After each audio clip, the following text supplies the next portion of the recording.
Hey, good afternoon, everybody, and thank you again for having me over in one more of our sessions to learn about the book of Isaiah.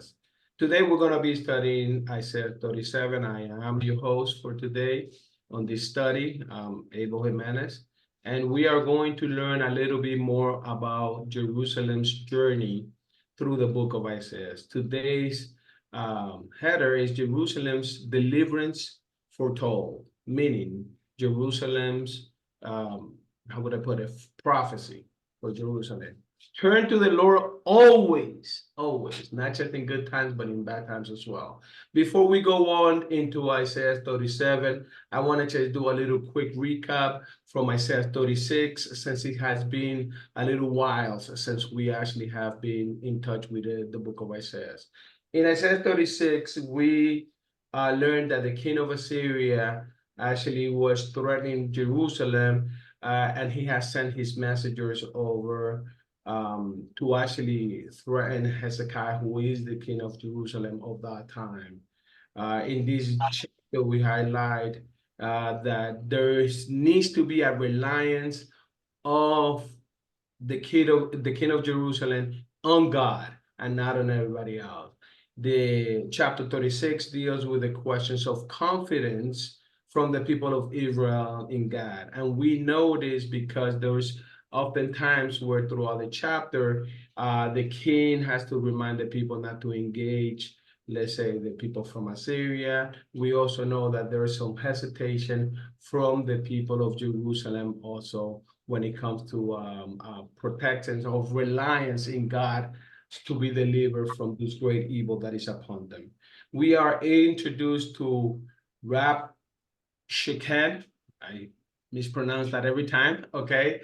Who we learn is a ruthless mastermind Assyrian commander who is very important because in the chapter it mentions how he actually, when he goes over to Jerusalem, he actually addresses them in their language, in their native language, which is very important because he was trying to instill fear in the people of Jerusalem in hopes to try to get them to turn from their own king and to actually say, oh, listen, we want to surrender to them.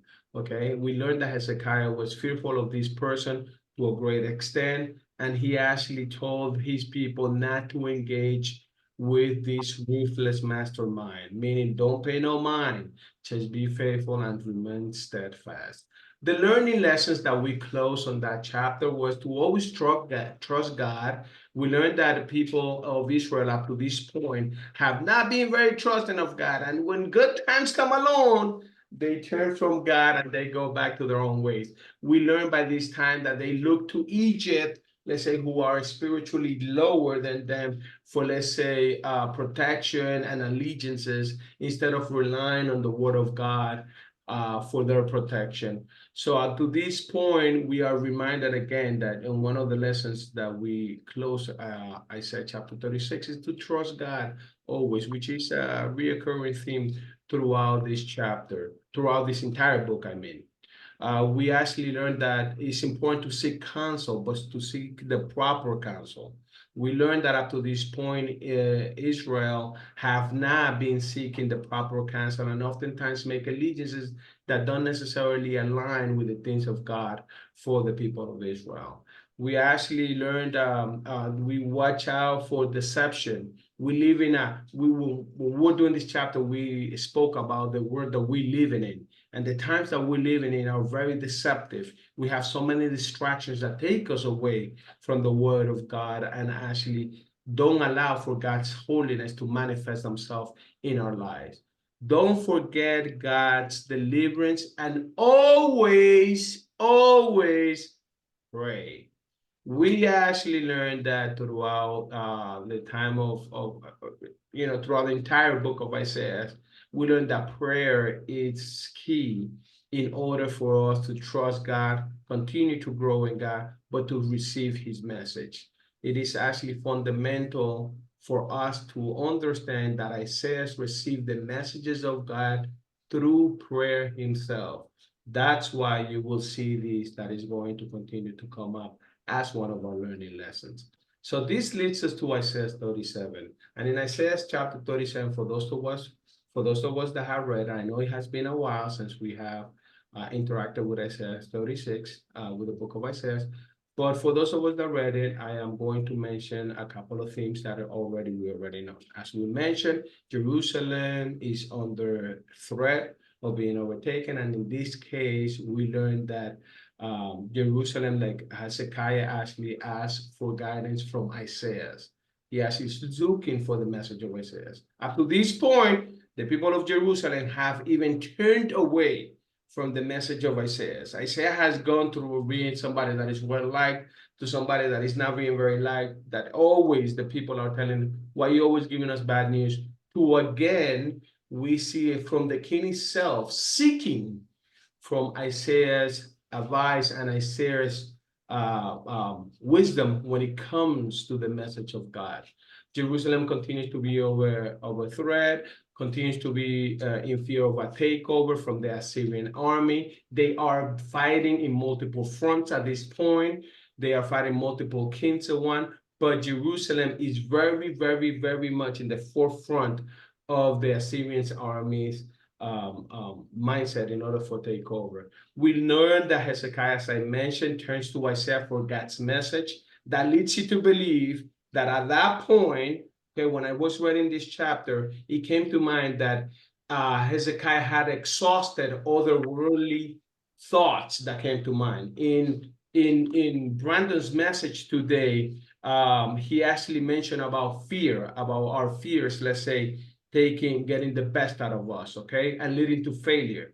And when I was reading Isaiah chapter 37, it was reminded to me that at this point, he turns to Isaiah, back to Isaiah, having always Isaiah is there, giving him messages when he needs it, whether he wants them or not, and everything like that.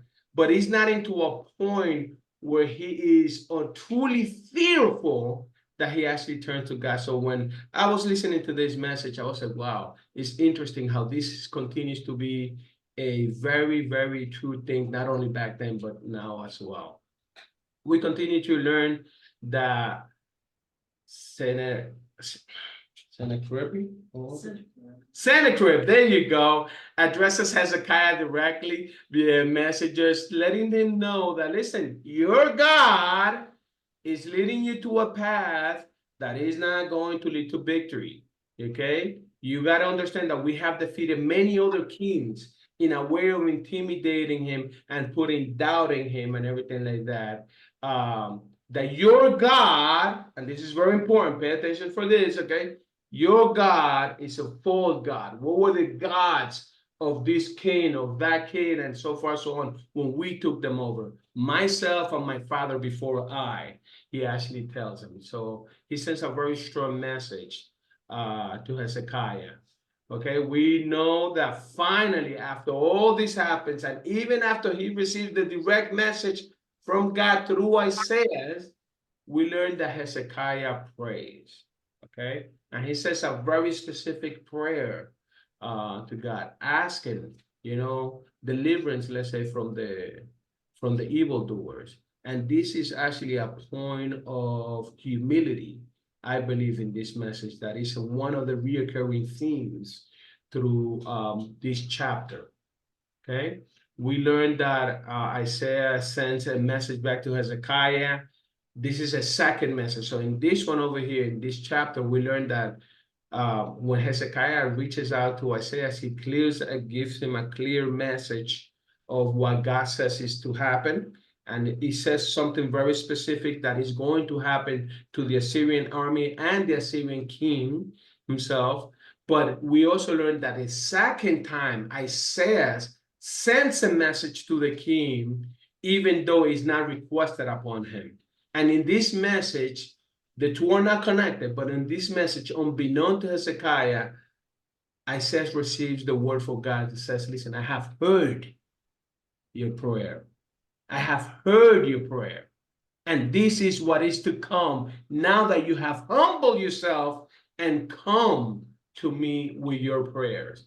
That, I think, is a beautiful, beautiful message that happens in here in chapter 37. For in other times when Isaiah wisdom is seeked by kings or by anybody else, you will learn that he sends one message. In this one, is very out of the ordinary. That is like, okay, there was one ask of Isaiah, but then there was a second time that he reaches out to the king himself. We learned towards the end of the chapter that God's angels carry out God's orders, and we learned that there's many people that die in the Assyrian camp, in the Assyrian side. A very specific number is said in the Bible. So, hint, a question coming up, all right? A very specific number. But beyond that, we learned that there's even more death that actually comes to the Assyrians themselves, all the way from the very bottom, meaning the soldiers, all the way to the top and the king of Assyria, okay? Now I have a couple of questions, a few questions for us to analyze together. Oh my God, I gave you the first one, all right? I gave you the first one. And I will ask the most humble of us here present, go ahead, minister, humility in human form. Tell us, what was the meaning of the sackcloth? Well, you said it, humility over pride. Yeah, it's humility, okay, over pride. Now, it is a very specific Jewish belief back then, okay, that you have to understand that when you go in your progression and you become, let's say, king, or even when you go in your progression and you become of the highest council of knowledge of, let's say, what is Torah knowledge and so forth, so on. Let's say when you become a Pharisee or something like that, and you're very knowledgeable, you actually, your dressing, it goes according to that. So imagine from a king, it is said in this chapter that the king took his clothing off as a king, all right, put sackcloth, okay, sacks on it, and his high council also he did it for that to them. Go ahead, minister. Abel, the sackcloth usually used to be, the saco de arroz, See, and you see, put on that thing itches like crazy. Yeah. crazy, yeah. That's what they used to use, and it drive you crazy. Yeah, I remember in one of the studies that I came that I went in here, and I haven't researched it myself, but there is in time of penitence or penitence back in the old day when with the Mosaic laws, you were to wear sackcloth during penitence because that's how uncomfortable it was. You were supposed to put yourself through discomfort, okay, when you were doing your penitence, okay? So that's how uncomfortable it is. Thank you, Minister, for that. Okay, that gives a clear picture. The second question is, why will the king of Assyria fail? Hint, okay? This is according to the message of Isaiah. Hint is a clear sin. Let's see. I don't know who raised their hand first. Brandon, go ahead. Isn't that angel will go into Sekekarab and then tell him to go home and then he'll get killed out? No, this is okay. Listen to the question. Why will he fail? There's a reason why he fails. And I put in that it's a verse 6 because it's at the beginning of the chapter. What you're talking about, it speaks about it later in the chapter. Go ahead, Ralph. What is the sin that he commits? He blasphemy. There you go. Friend, blasphemy. Nah, we're not real. We're not gonna help. That's correct. He actually speaks bluntly against the king of Hezekiah. He says, your God will fail you. Like he has failed all these other kings that we have conquered. Myself, my father before me, and everything like that. That's clear blasphemy against God. And that right there is the sin that he commits that leads to his failure, okay? Why do you think Hezekiah was to pray? We already answered that. Why? Prideful. He is prideful.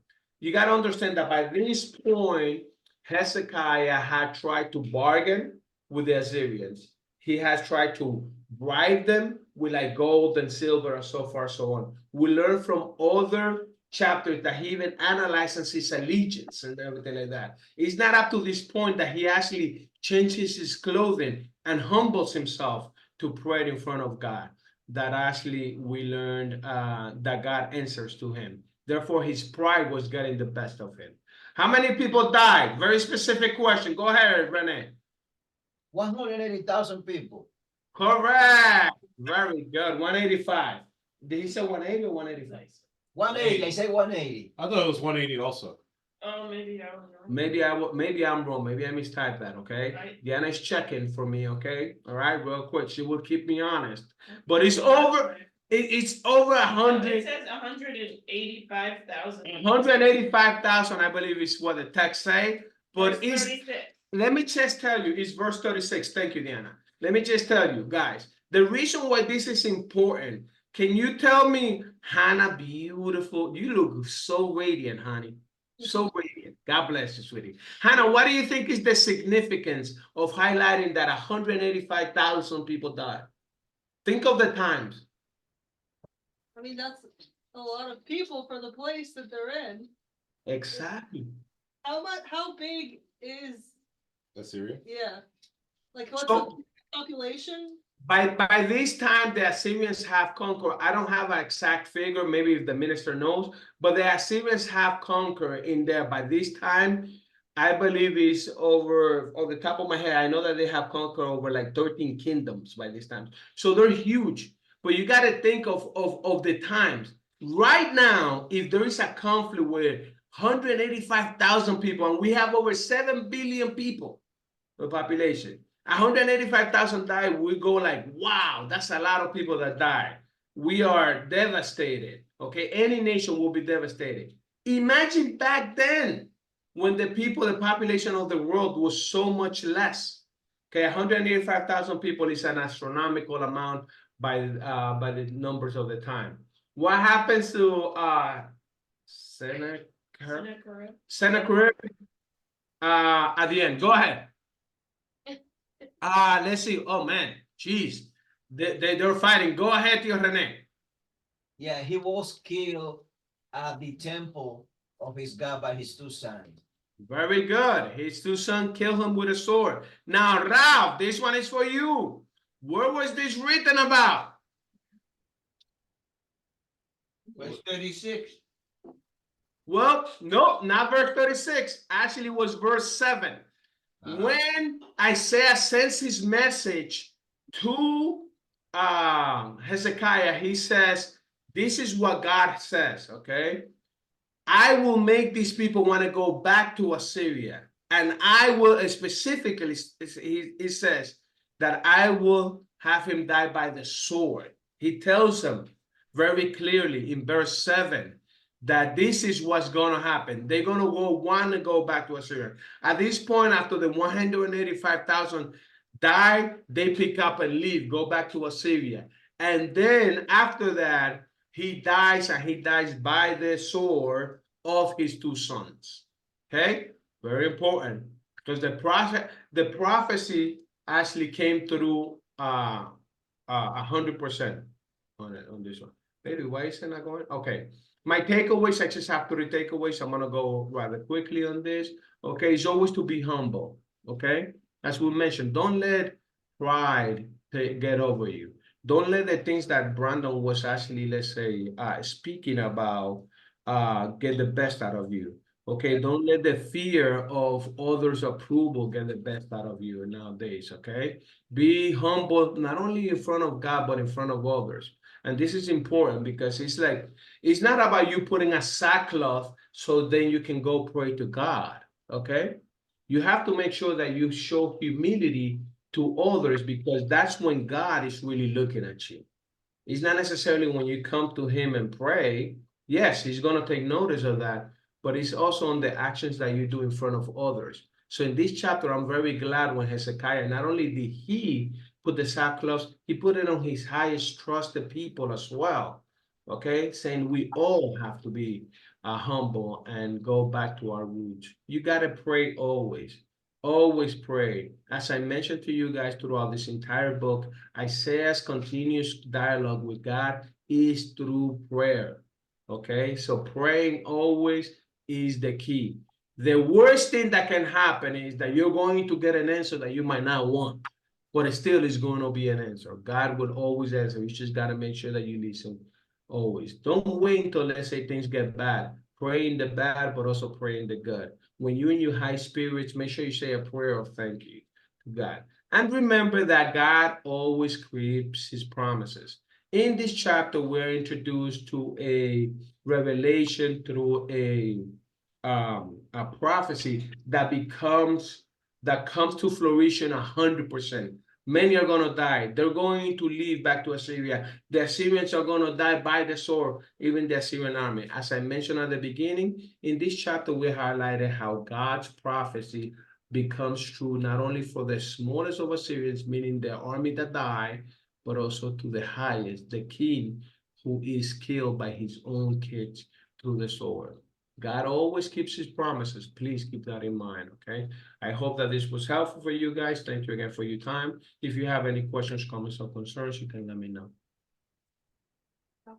Very good, Abel. Thank Thank you. you. You're very concise. Thank you.